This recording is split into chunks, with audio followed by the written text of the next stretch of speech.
Welcome. Piper and I are out in a brand new area. We have never been here before. We're right next to the highway or the freeway here. Lots of noise, but what she's been actually doing here is working with her nose quite significantly. So there must be a lot of mice, little moles or something underneath the snow here, because she's really sort of digging away at the snow and just working her nose. So this is a great opportunity to see a dog being reinforced in the environment. So what we're going to be doing in this video is working on 3 different forms of recall. Obviously she's quite highly distracted with whatever she's scenting and trying to find. There's probably lots of little mouse or mole tunnels in the snow here. But I'm going to start with a verbal recall.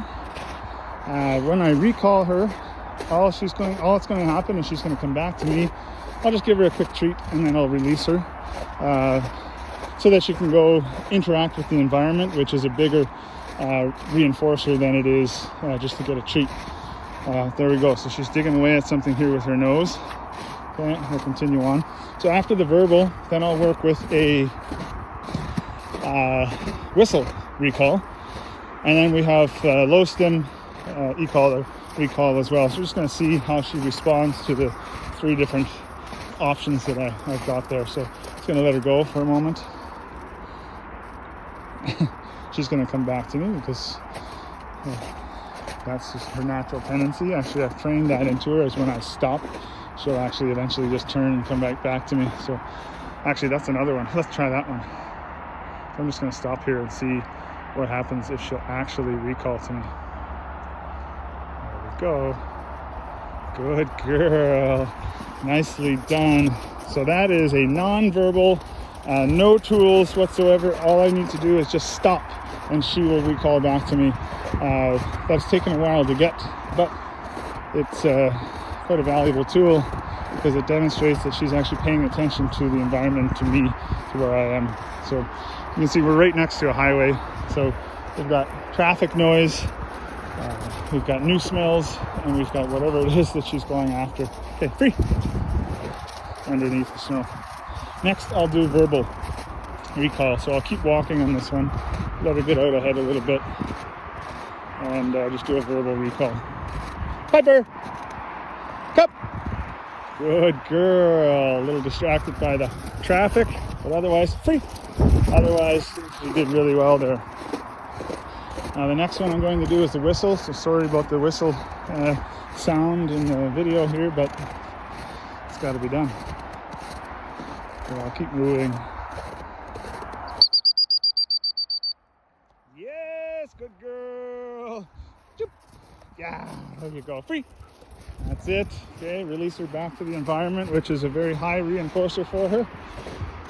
And then we'll continue on. Now I don't need to use the low stem e-collar, obviously, because I have a non-verbal and I have a verbal and I have a whistle recall in a environment that's proving to be very reinforcing for her. However, it's, in my opinion, a good idea to practice what would be termed in aversive proactively rather than reactively. So if I never do this, then when I actually have to do it, that'll be a problem. Good. So she's found something. Piper. Okay. Little verbal. Just a one touch on the e-collar, and see if she comes back to me. Good girl. There we go. Nicely done. Good. I'm gonna go check and see what that was here that she got so interested in down there, and see if we can do another recall. Let's check it out. So another dog smell.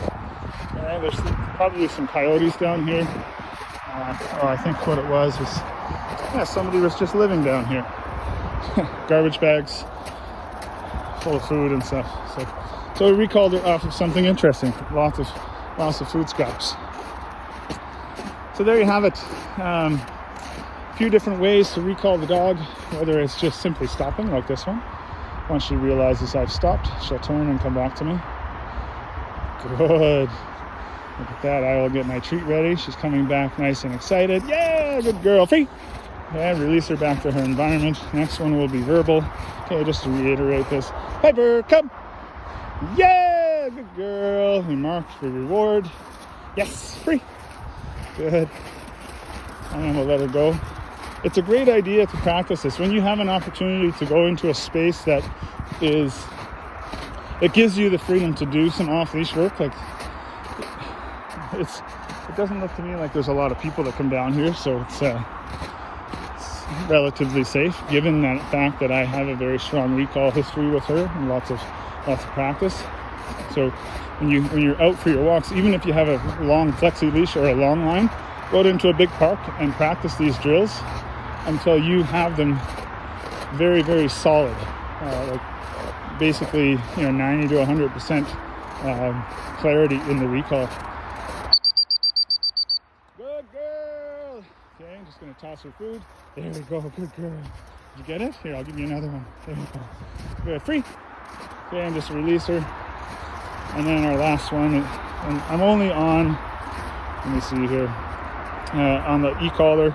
I've got it on, I don't know if you can see it, 4. So 4 for her is sort of her working in a non-distracting environment. So this is obviously more distracting. We'll see if I can recall her off of something. Piper! Good girl. There, couple quick touches on the collar there. No problems. She's with me. Free. There we go. Okay. Hope you enjoy this. This is not sort of an instructional video on how to do it, but this is just an example of what you can accomplish with plenty of practice. So if you're curious to know how you start with this, just send me a message. I will certainly give you a hand with it. But basically, you start with a leash, you start in your house, and you start building recall that way. Then you build into a longer leash. Then you build into off-leash, but it's still in a controlled environment. And then eventually, you just keep building on those skills and get to an environment where it's safe. So now she's down over the hill, getting closer to the highway. There we go. We're working on the whistle, which is my preferred method. There's not many people train the whistle with the dog. I don't have to yell at her. She can hear it. And of course, it's not going to hurt her or anything, so it's not a problem.